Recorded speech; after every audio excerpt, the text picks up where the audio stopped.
When I was in the 10th grade, I went to a very inclusive school, Rideau High School, as a few of you Ottawa people may know or have heard of.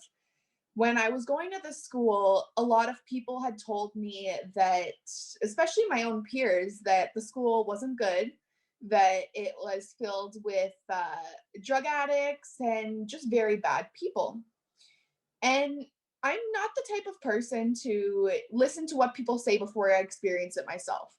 So, that being said, no matter the kind of negativity that my peers or my family or people in my community had said about this school, I still took a chance on it, just like I do every single human being. And it was probably one of the best schools I have ever attended. And I have attended quite a few. Um, this school really allowed me to bring my Indigenous identity into the light. And although there were a few bad apples within the school itself, it was immensely healing for me. I had teachers that looked up to me. I had students that looked up to me. I had teachers that went out of their way to make sure that I had excelled in the westernized education system. And I went to a school where the Indigenous identity was appreciated, was loved. We had a lodge that was built by my grandfather and his advising team. My grandfather named our lodge. We had a place specifically in the school that we were allowed to smudge. And it was the first school I've ever gone to that was very accepting of everyone's differences. We had a Muslim church and downstairs in the basement. We had our lodge upstairs, and there was just so many things that were able to bring these youth towards their own identities and to fully understand them a bit more.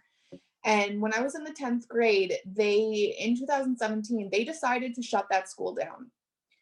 And for me and a lot of other students, that was something that really pulled on our heartstrings, and it was almost like a slap in the face. It was the only school in Ottawa that was as accepting as it is. I've never been to a school such as it in my entire life.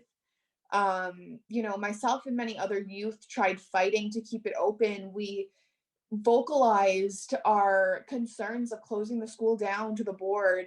We vocalized how this is going to affect our mental health and our ability to go to school. We were kids that were falling between the cracks.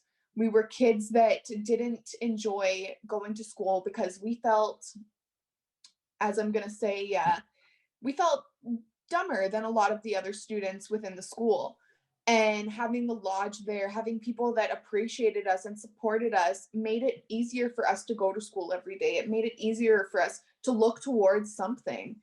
And still, no matter what we were going to say, the board already had its mind, chosen. It already knew what it was going to do with this school. And it knew that it was going to be shut down, despite what all of the community advocates were saying at these meetings. I do applaud the school board for allowing us to vocalize, our concerns and at least to hear us out. But at the same time, it was very harmful to the Indigenous community as a whole. We were kids that weren't appreciated at other schools. So this definitely had a toll on us.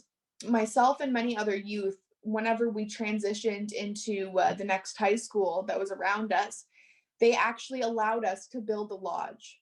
They allowed us to make those changes because we made it clear at many board meetings that if that wasn't an option, that we would have more kids stop attending. We would have more kids that just didn't feel welcomed at this school. We went from a school with maybe 700 students every day to 1,600.